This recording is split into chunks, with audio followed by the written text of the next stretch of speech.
Ba-da-da-da-da-da. Dungeons and Dopamine. Ta-da!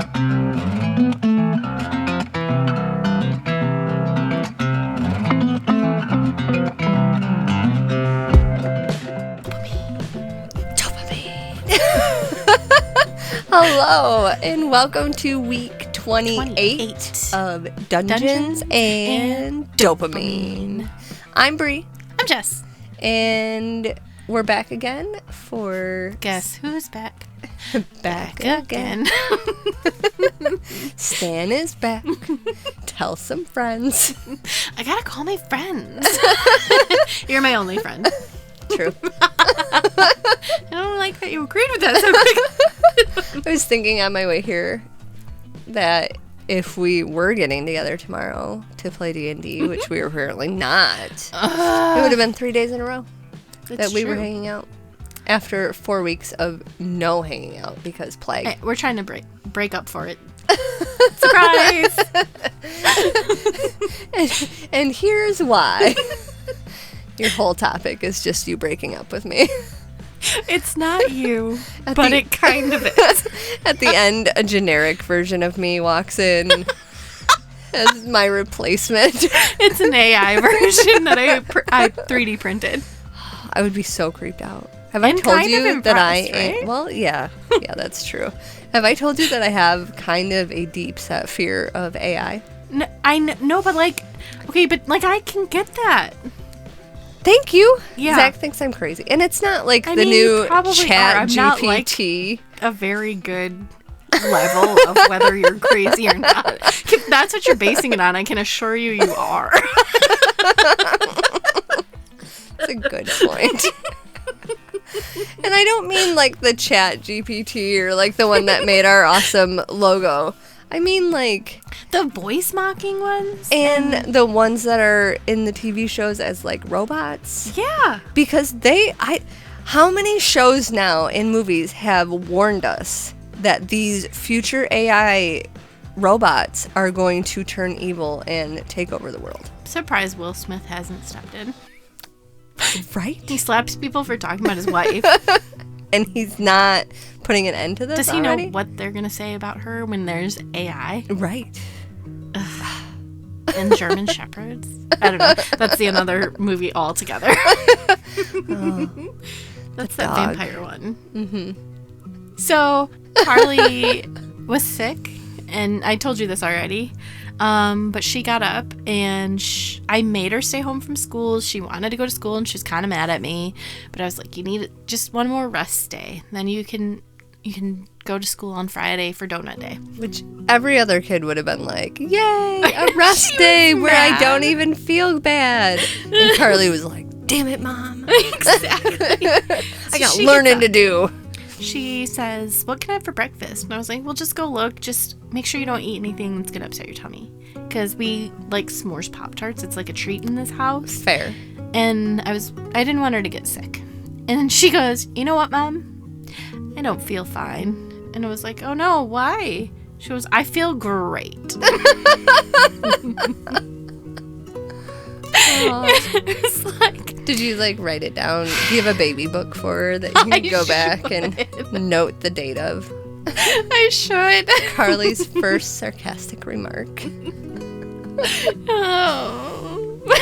I'm equally proud and distraught. I can see that. She's just growing up so fast. She's so fast. And also, this is going to be horrible.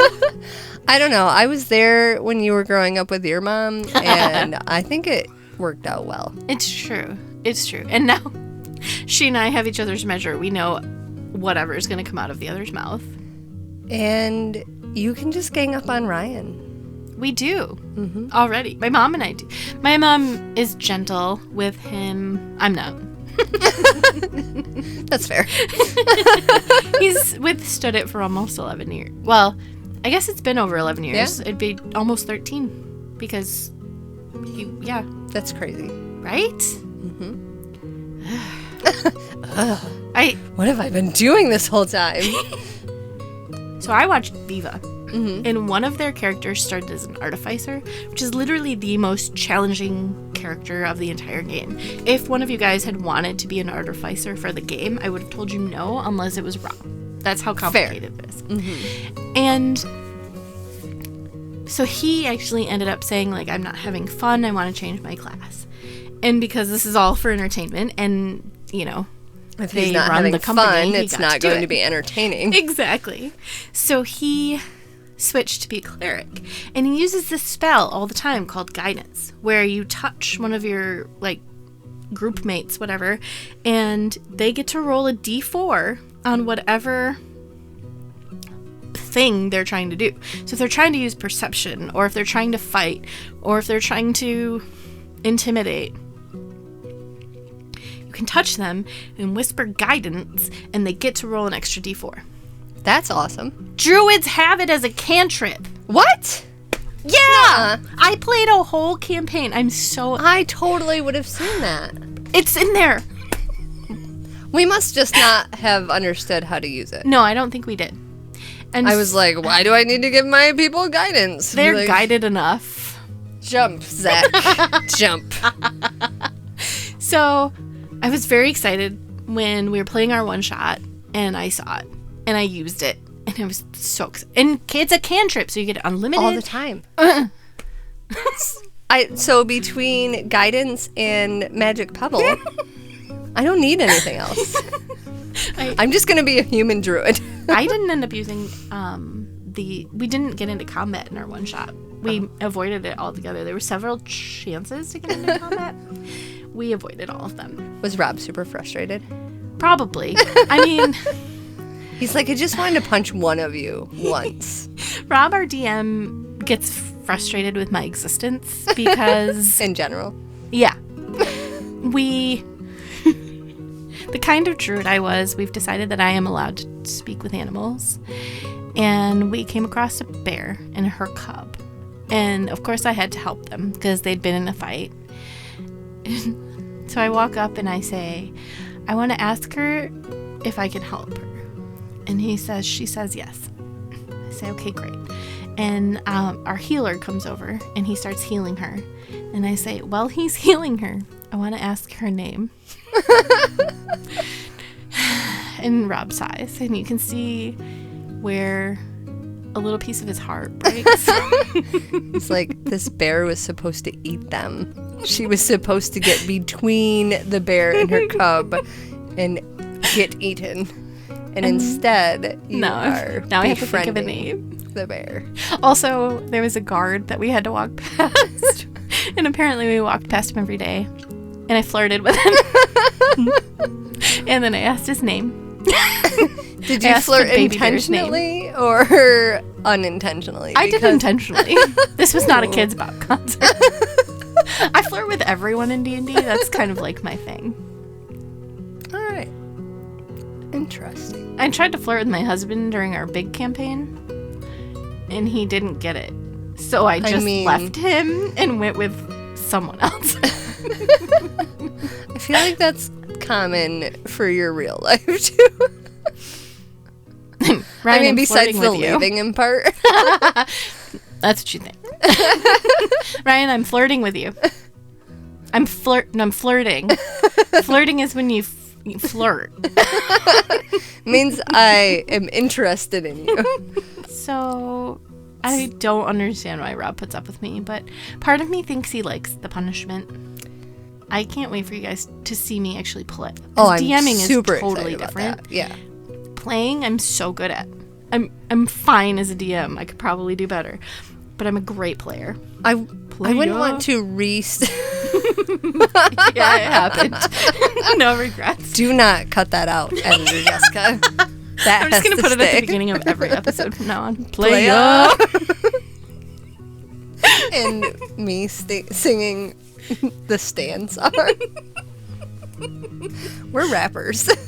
Absolutely. Absolutely look. Absolutely look. So.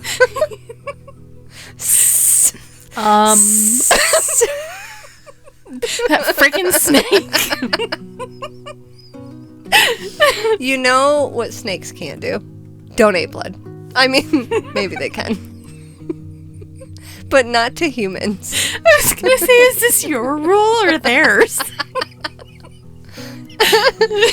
Both. Maybe if the snakes could donate blood, we would need less of it. Maybe. But because they can't, we need blood donors. The end. The end. We need blood donors. That is my plea to all of our listeners to become blood donors. Give away blood. In general. Actually, the last time I donated blood was shortly before we went to the Renaissance Festival. Oh, nice. Because blood is so needed these days, both major blood donation companies in Michigan have like incentives that they give you if you donate. And at the time, they were advertising for the Renaissance Festival and said the Renaissance Festival had posted that if you donate blood, you can have free entrance to the Renaissance Festival. Yeah. So I mentioned it to the girl that was doing my blood donation. I was like, it sounded a little bit like they wanted people to show up to the Renaissance Fair with donated blood. I didn't want to mess up any of my Tupperware, so I put it in this Meyer bag. It's double bagged, but you should probably keep it up. Do you need to refrigerate this? She clarified that no. She would give me a ticket when I left that would get me into the Renaissance Festival. She didn't think I was as funny as I do. Did you buy my ticket to the Renfest with your blood? I did. Wow. I did. That makes it so much more special. And now I feel even more guilty that we didn't get to see each other but for like 30 seconds. Yeah, but I got to make a knife. That's fair. And you got to see mermaids. And a cat. Which, honestly, what more do you need? Honestly. Make a knife. See a cat. Pet a horse. Yeah. I didn't get to pet the big horses, but I did get They to were pet. really big They were horses, too. huge, but they were so cute. So anyway, blood. Give blood in a bag. It is important to donate blood. People die for not having available blood. And I chose this topic both because I talked about organ donation last week and because one of our friends and listeners, Beth, Hi, Beth. actually We love you. suggested it and gave me some information as well.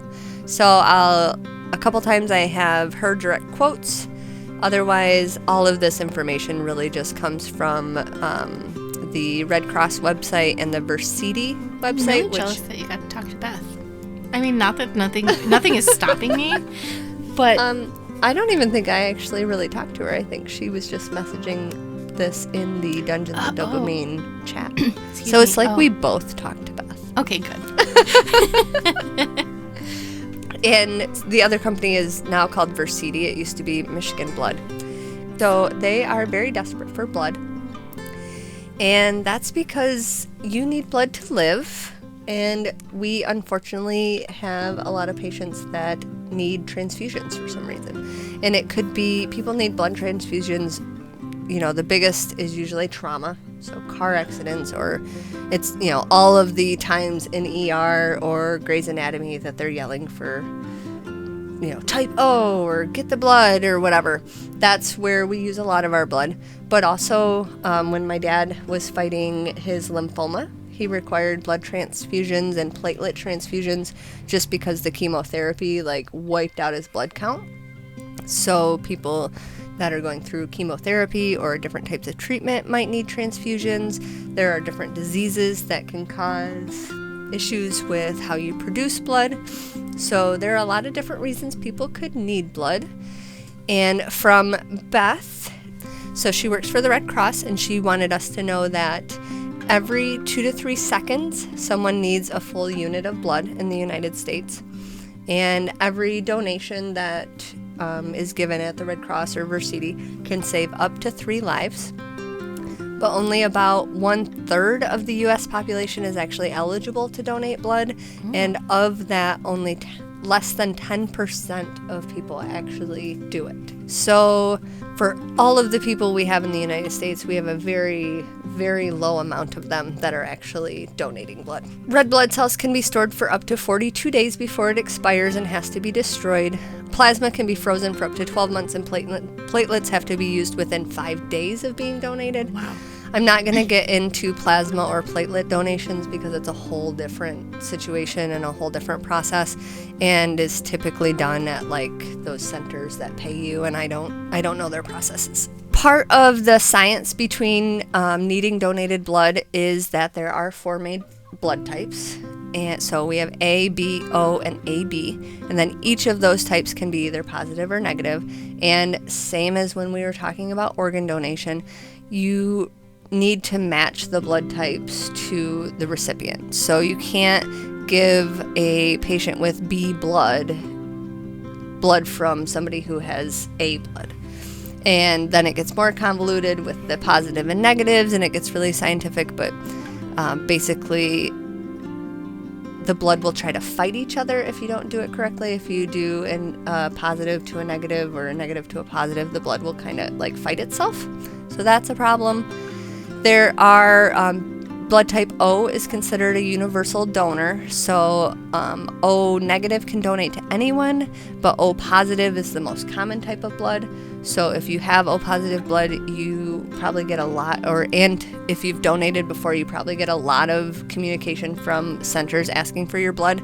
Or if you have AB, or especially AB negative, which is the most rare type of blood, they are really looking for your type of blood. There are 2 different types of blood donations when you go to like a standard blood drive. There's just the standard whole blood donation that most people think of. You know, you sit down in a chair, they take about a pint of blood from you. It takes, maybe 20 minutes, and you can come back and donate every 56 days. And then they send you off to like sit at the refreshment center and have your juice and your salty treat and your cookie before you head out. The other type is double red cells. So this has got to be new technology. It definitely was not available when I was like 18 and had just started being able to donate blood. Basically, donors that meet some bigger requirements, so you actually have to physically be bigger than some of the requirements for regular whole blood, and your iron has to be a certain amount and all of that. They actually take the blood out, and then they separate just the concentrated red blood cells and put the rest of it, so the plasma and the platelets and everything, back to the donor. And you can do this, you can only do this every 112 days, so you don't get to do this as often, but it can help more people. And that type of blood specifically can be used for traumas, but it can also be used for like newborns, transfusions during birth, sickle cell anemia, so more specialized needs for blood. Otherwise, the normal whole blood is typically used for like trauma patients or surgery patients that might need extra blood. Can they not do that process once the blood is taken? They must not be able to. Okay, that's really strange. Must have to be done. I wonder done. if it makes you feel more tired. I think so. Yeah. Because they want like the bigger statured people, and your blood results have to be a little bit higher, and they're a lot more picky about it. So I think it must take more out of you, even though they're putting some of it back in. Yeah. It must really take weird. more out of you. Yeah. Huh. Interesting. Yeah. Beth wanted everybody to know that most people will know someone who needs a blood transfusion in their lifetime. She says she used to think it was kind of a lie that most people will know someone who needs blood, because that always happens to someone else, right? That never happens to me. Until someone you love does need blood. Someone Beth knows ended up needing something like 24 units of blood, oh my gosh, which is a whole lot. Yeah. And if that blood would not have been available, she would have died. And it's the same for my dad. That's something you don't think about. Right. At all. Yeah. Like, it doesn't cross yeah, your mind. I might need blood if I'm in a car accident and I get in. Giving birth. Yeah. Use a lot of blood. But not for chemo or people with diseases. That's crazy. So the process to donate blood, unless you've been actually told that you cannot donate blood or you'll never be eligible to donate blood, you should probably give it a try. It's pretty easy, but it is a pretty extensive screening process. Obviously, they want to keep the people that they're giving the blood to safe, so you get screened before you donate to make sure you're healthy enough to donate, and then the blood that you donate does actually get screened as well. But the basics are just that you have to be in good health and not have recently done anything that might be considered risky or might make your blood unusable. So there are certain countries they don't want you to have visited recently. Obviously, if you are a drug user that's sharing needles with somebody, they don't want your blood. It used to be if you had like a tattoo or a piercing within 12 months, they didn't want you to donate. But now with the increased regulations on the safety and the sterilization procedures, I think it's down to 4 months. There is a lot of, I don't want to say drama, but there are a lot of conversations going on because the LGBTQI community, there are some rules that kind of single them out. And obviously we know in the 80s when AIDS was first a thing that it was predominantly in the gay men segments of America. So even to this day, if you are a man that has sex with other men, it can preclude you or make you ineligible. Or if you are a woman that has had sex with a man that has had sex with a man, or certain things like that. They're trying really hard to figure out how to do those screenings without like taking out a whole community of people just for who they choose to be in love with. But it used to be a pretty risky behavior, so they're still working that out. The screening process is going to involve some basic health numbers. They're going to take your temperature, they're going to take your blood pressure, they're going to do a finger poke to make sure your hemoglobin and your hematocrit is safe. And then you go through an online screening, which asks you all the questions, asks you about medications you might be on that would make you ineligible, places that you might have visited, or behaviors that may or may not be risky. So Beth's pep talk is donating is easy and not scary at all, and most of the reasons people think they can't donate don't actually make a difference anymore. If you have a tattoo, cool. Got turned away before? Don't be a quitter. Don't think you weigh enough, but congratulations, you probably do. If you have cancer, you probably can't donate, or any sort of disease, blood cancers, lymphoma, anything you're being treated for with like big scary medications, probably you're not going to be able to donate blood. Maybe you'll be able to later in your life once you're done with that part of your life. I'm not actually really sure. I think everybody kind of knows the process. Tips for donating: you want to make sure you're well hydrated, well rested. If you tend to have low iron, you want to maybe eat some iron-rich foods ahead of time.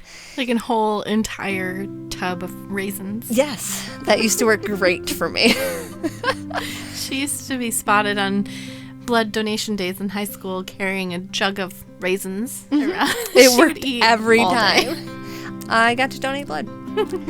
And I got a cute letter that told me I saved at least 3 lives. And now it's all email, and I get updates about how many times I've donated and when I met like a gallon and all of that. So even if you're afraid of needles, whatever issues you have going on, there are just so many ways around it nowadays. Bring a friend, bring some headphones, bring an eye mask if you want, and just go hang out. And I'm assuming that those that are taking the blood are willing to work with you as long as you're donating. Oh, absolutely. They want their job and their intention is to make you as comfortable as possible. They want you to come back. Yeah, they want you to come back. They want you to be safe. One thing to know is there's little to no risk for a donor, because now with sterilization and different procedures, everything is single-use needles and tubing and all of that. So it's not like you can get a disease passed on to you while you're donating blood. And it works the same way as a doctor's office does. The person is going to be very cognizant of, do you want to look at it when I put the needle in? Do you want to look away? Do you want me to warn you? Do you not want me to warn you? Do you want to lay down? Do you want to sit up? Well, now they've noticed too that, like on little kids, if you vibrate the area, so turn your phone vibration on and stick it on your arm. I'm sure they're not going to care as long as you're not knocking their hands away. Yeah, turn your head away and put your favorite audiobook on and save 3 lives. It's like the easiest thing next week I will talk about the easiest thing you can do to be a hero. Nope. Nope. I'm gonna say this. This is the easiest way to be your hero. You have to sit down in a chair for 5 to 20 minutes. And get a cookie. And some get juice. Rewarded with treats. And the only pain you have out of it is a poke. You win. And you save 3 lives. You can be a hero, baby. And if you tell me that you donated, I will have Jessica sing to you. Or if you tell her, I will stop singing on this podcast. No, Really? I won't. No, That's never she gonna won't. happen. That is a lie. That is a blatant lie. I will lie for blood donation. I will lie for blood. Only a little creepy. Benefits to donating blood. I mean, you get the helper's high.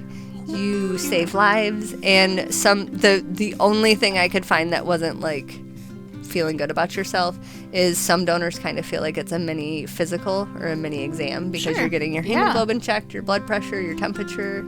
You can do that without insurance. Yeah. And if they screw up and you do end up getting something, which like you said, the risk is pretty much null, then they'll pay for it. Yeah. So like you don't even have to worry about medical bills. This is a win-win-win, you guys. I can't see any reason this is wrong. The blood donation centers win, the patients win, and the donors win. Last summer, I got a water bottle and a free mini... tickets to Renfest? A free ticket to Renfest, a mini Bluetooth speaker. Actually, I got free tickets. Yes. I got to give away a free ticket to Renfest. Which gave you a helper's high. You got double helper's high. One time they were giving away beer. I mean, you couldn't go in and get a beer because that would be dangerous. But they gave you a coupon for certain like local breweries. You finish up, you just head over and slam a beer and one on the cooler. Head out the door. It hits you a lot faster because you got 1 pint less blood. Win, win, win, win. Win. You want to hear about some more heroes? Yes. That was a really good transition. That was actually a great transition. It's not the dog man of Michigan. Are you sure? Right. I'm positive. I bet he loves to donate blood. He probably does. Or loves donated blood. What's the difference? I'm going to tell you about some more animal heroes. Yay. They're so fun. And the bottom few of these made me cry. So let's hope I don't weep. All right. First thing I'm going to talk about is Moko, the dolphin. There's a dolphin in this? Moko the dolphin. I almost said she, he lived in New Zealand. Another good reason to go to New Zealand. Does he still live in New Zealand? No. But his descendants his legacy lives on. And his descendants are probably there. And there's a ghost dolphin. New Zealand is going to be the best. New Zealand needs to give us like money for advocating for them. They don't want anybody that we're sending their way. I don't even want their money. I just want them to give me enough points to get my visa. Yep. Because it's a little on edge right now. They could work on getting me a job with Viva. Yeah. We could do Viva podcast. I'd sell out. Absolutely.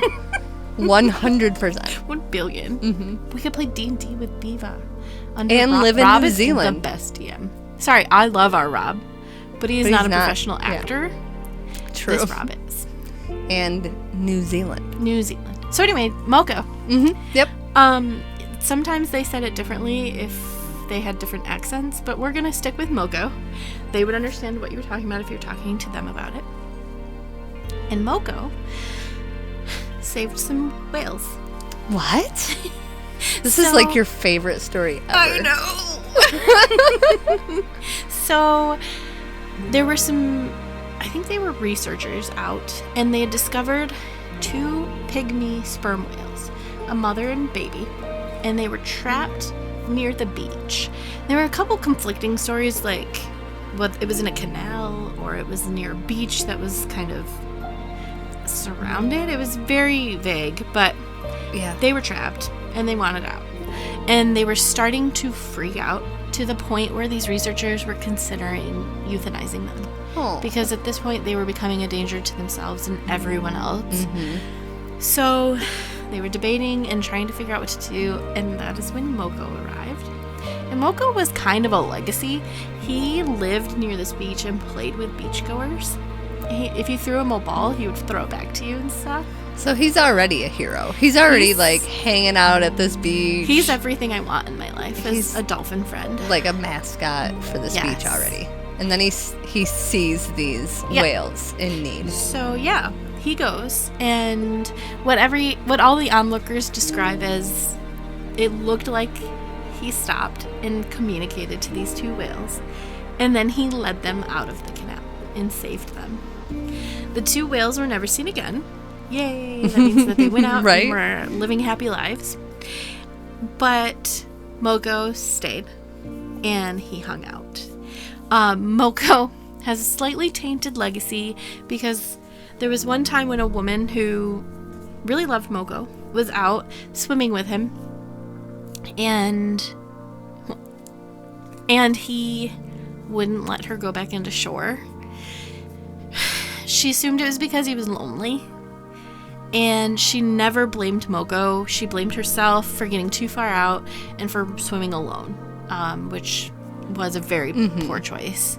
Moko was known to bring people hammerhead sharks and other animals that he had caught and killed to play fetch with. He's like a cat. I got you this because you're looking really thin. You must be hungry. And Moko hung out and stayed there until 2010 when he passed away. That's pretty recent. I know. I can't believe I missed it.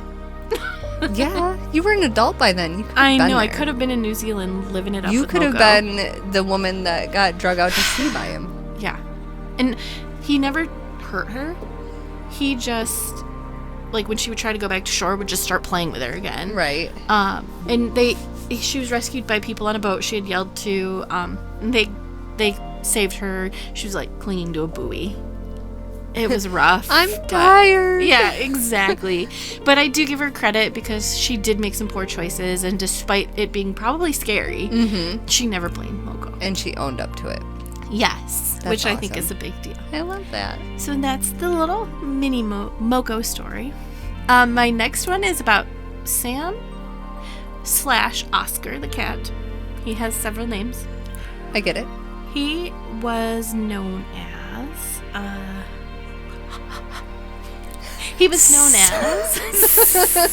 Sam. There's going to be so many bloopers from this episode. Yep. He was known as Unsinkable Sam. The reason he was known as Unsinkable Sam is because he survived 3 shipwrecks. What? Was he on the Titanic? On the Olympic? The Olympic. He wasn't on the sub. Or the Titanic. It was in the 1940s. Maybe he was. He's probably hanging out with that John Captain guy. So I had to keep surviving shipwrecks because John Captain kept running into icebergs. That is canon now. That is canon. Yep. So, solved another mystery. Cats were synonymous for being on ships because they did a really good job of keeping rodent population down, which protected the food. And, of course, from sickness. It kept people from getting sick. His first boat was a German battleship. And it was sunk. It was called the Bismarck, like a donut. And it was sunk in 1941. He survived with only 100 other men. And he was found floating on a table. I was just going to ask, like, did he have a caretaker that was like, come on, Sam, and like grabbed him and jumped in a boat? No, he was hanging out on a table, pissed because he's in the middle of an ocean. He was probably licking his paws, like thing cats do, and his tail was swishing. And they were like, is that Sam? Exactly. And he was a tuxedo cat, so he was also dapper. Yes. That makes it even better. Exactly. So, he was found by the British. He was then on the HMS Cossack, I think it was Cossack, which was another warship. That ship was torpedoed, and he survived.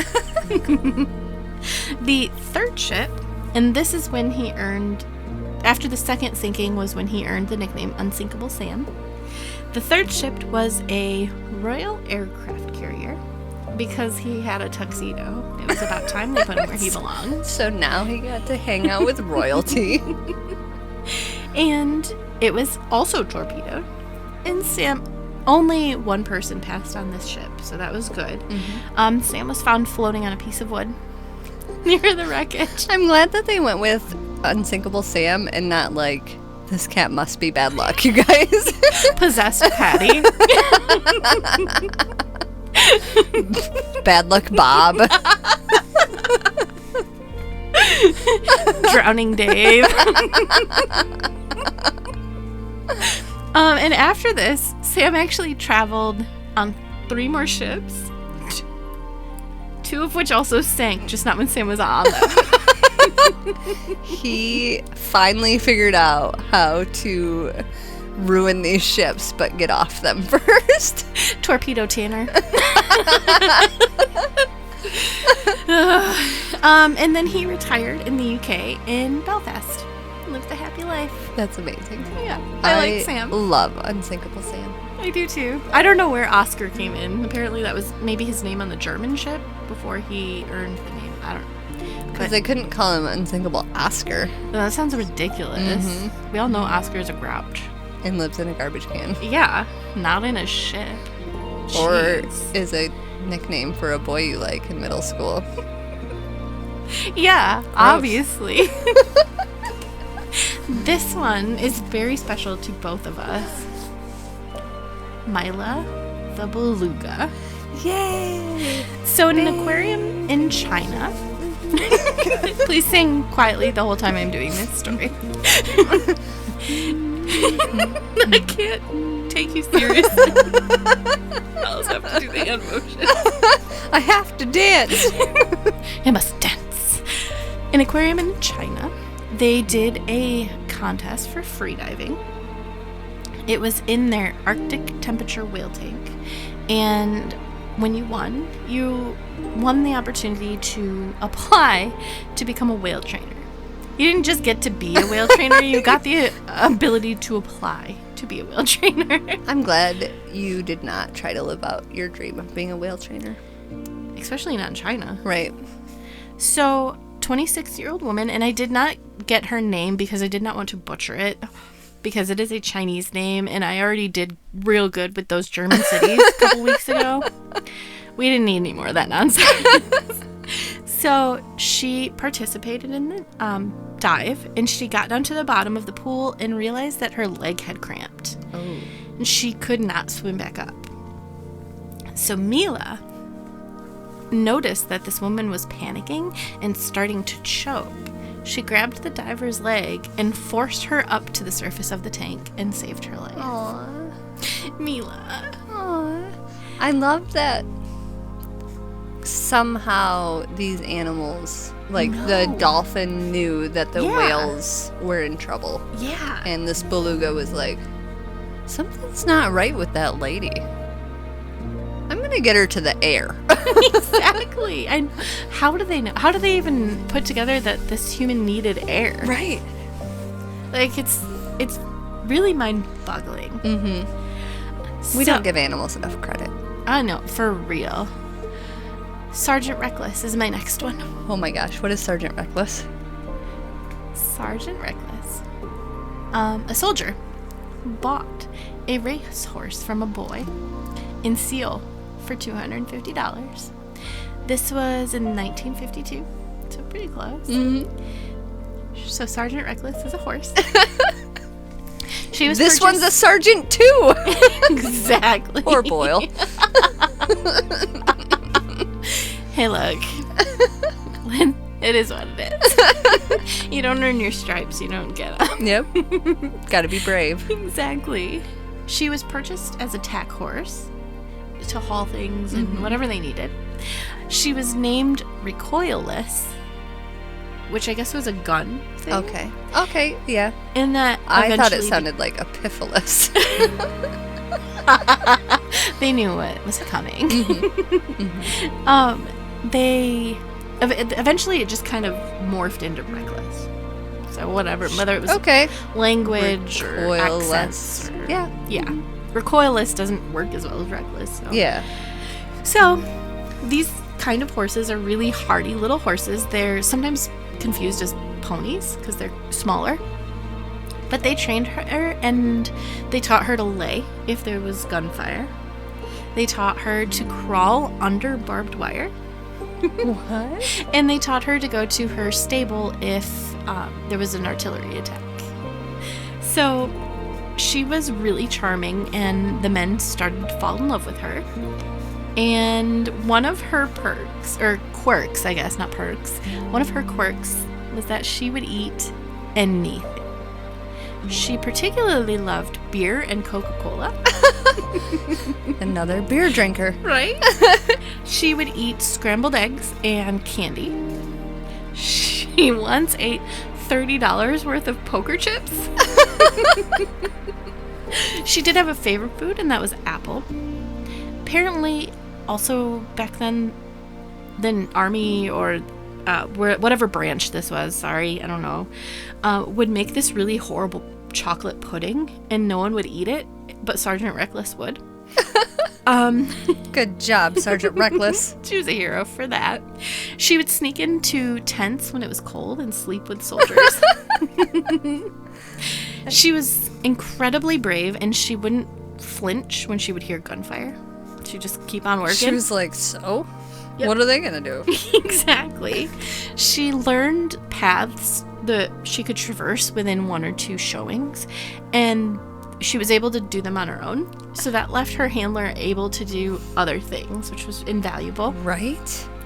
During one battle, she made the trip hauling ammo to the front lines 51 times. And she would often bring men who were wounded back on her return trip. She was injured in that battle, just above her eye and on her flank, but she recovered very well. And she was given the rank of sergeant, of course. That's why she's Sergeant Reckless. She was awarded a hat that I guess was a big deal, and she ate it. That's my favorite.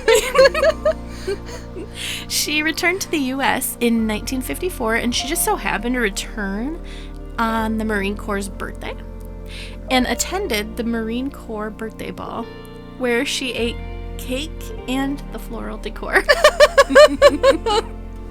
This one's my favorite. I know. This story's the best. This horse is so... It's me. IDAGF. Or IDGAF. She's just like, I don't care about your hat. I don't care about your things. You got more of those poker chips? I'm gonna need a beer. I need nuts. Gonna need cigarettes. Me and this bear.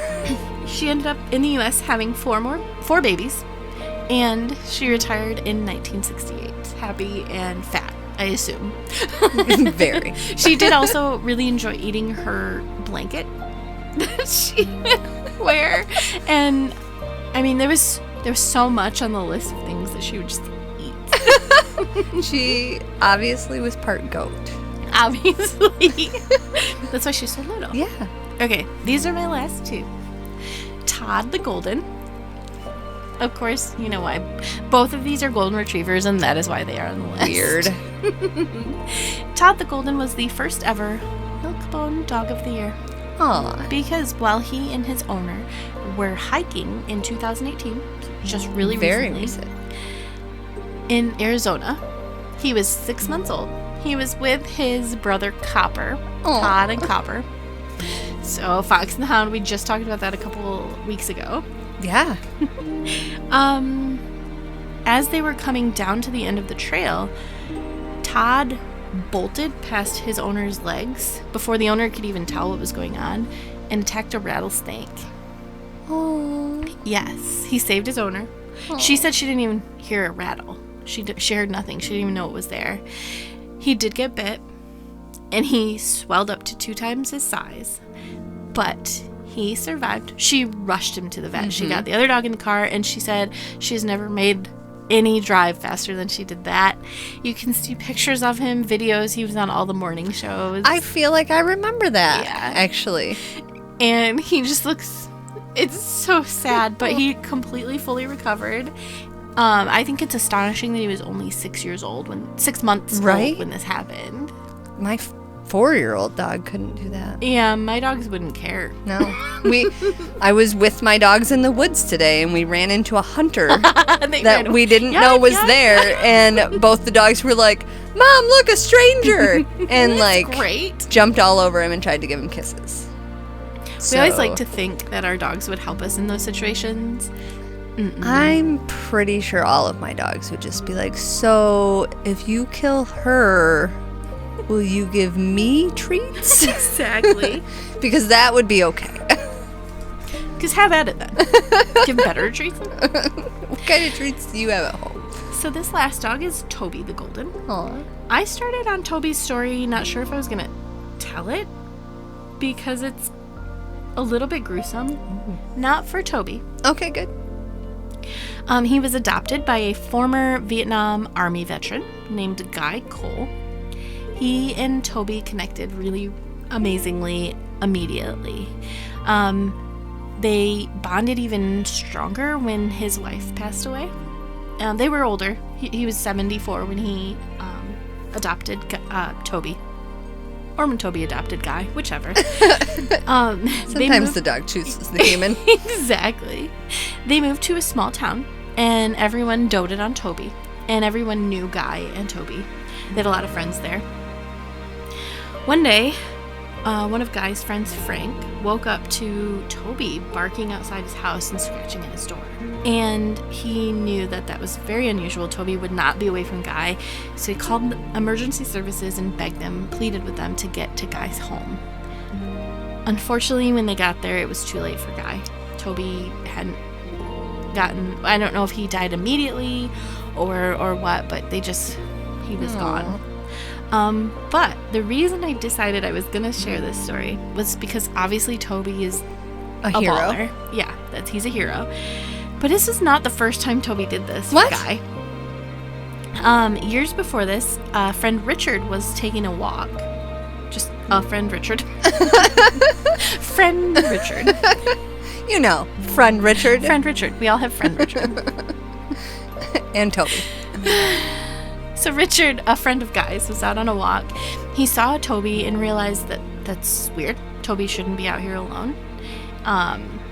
And Toby led him back to Guy's house, where Guy was, again, on the floor having... They didn't specify what had happened. I'm sure if I dug farther, I could find out. Some sort of medical emergency. Yes. But this time they did save Guy. Aww. So, Toby was hero twice. I know the first time they were unable... Or the second time, I guess. They were unable to save Guy, but Toby was a good boy. Aww. That's so cute.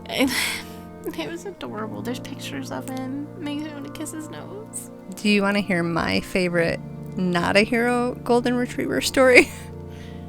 Is it going to make me cry? No. Oh, okay. I mean, maybe of laughter. Is it about one of mine? No. It's a Chive story. So the Chive is a website that is both funny and disgustingly masculine. Like it's a lot of women in bikini tops and stuff. But they have this random act of kindness thing that they push and charity stuff. It's great. But one of the stories on there one day, and it still pops up in my Facebook memories every once in a while, these people got this golden retriever, and they trained him to, they don't know why he chose it to do this, but when he wanted to go outside, he would lick the doorknob to signal. You know how you can teach a dog to ring a bell? And For some reason in this dog's brain, it transferred to licking the doorknob. So whatever, it's weird, but they put up with it, and it goes like that for a few years, and then they moved. Oh no. And the whole, it's like a slideshow basically, but the last one is talking about how they're in their new house and they don't see the dog for a while, and they're super confused. check all the rooms, they finally find this dog with its mouth on this random closet doorknob in a random bedroom. He couldn't figure out which door, but he knew he had to lick. So they've been looking for him, and he's just been in this room licking this doorknob. And that, friends and family, explain golden retrievers better than anyone else could put into words. Yep. Some are heroes, and some are doorknob lickers. It's fine. They're all the best boy. They're soft and fluffy. There are a lot of videos out there with animal heroes. I very specifically chose animals who lived. Thank you. Did not want sad. And there's a lot of animals that have acted as heroes to people. I remember a story about animals. No, we don't. Great Dane that literally knocked a cancer off of a woman. It kept jumping on her chest, and she ended up going to the doctor because she'd been bruised and stuff, and the doctor found that he had dislodged a cancer. That's insane. A tumor, obviously, right. But a cancerous tumor. But anyway, that's hero animals. I loved this little series. Yeah, series. That's the word I was looking for. I love your Amazing Animals series. I enjoyed looking into it. Mm-hmm. It was very eye bleach from the other things that I normally look at. I feel like your brain probably needed this break. I think so. Except that I know you're already like itching to get back to folklore. So I'm a little worried about your brain, to be honest. I understand. She doesn't deny it. She just says, "Yeah, that's fine." Her eyes flared black for a moment. Her meaning me. Yeah, Jessica's now narrating herself. And then Jessica's eyes flared black, and she wanted blood out of a Meyer bag. "Give me your donated blood," she said. We will share times for local blood donations when this episode airs. That's a great idea. Please consider donating. I mean, for all the fun we've had and goofiness, it is serious. It is needed, and it is so easy for us to do. Yeah. So consider. What an easy way to be a hero, you guys. Something that I want to start doing. It's something I don't think about taking the time to do. I will start dragging you with me when I go. Yeah. Because I have to find new ones because Michelle is not hosting the one she was doing anymore. But I think I am eligible this month. So yeah, we can talk to Beth.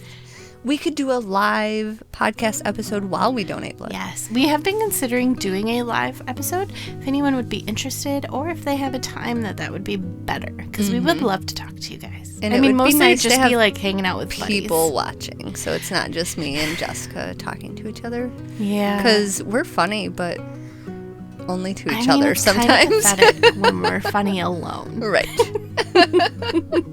Okay. This has been Dungeons and Dopamine Podcast. You can listen to us anywhere you stream podcasts and even on YouTube. You can support us on Patreon, www.patreon.com/DungeonsDopamine. You can also find us on Facebook, TikTok, Twitter, Instagram, and Reddit. And you can reach out to us on any of those social medias, or you can email us at dungeonsdopamine@yahoo.com. Dungeons and Dopamine is edited and published by Argyle Pigeon Productions. Okay, that's it. We love you. Thanks. Bye.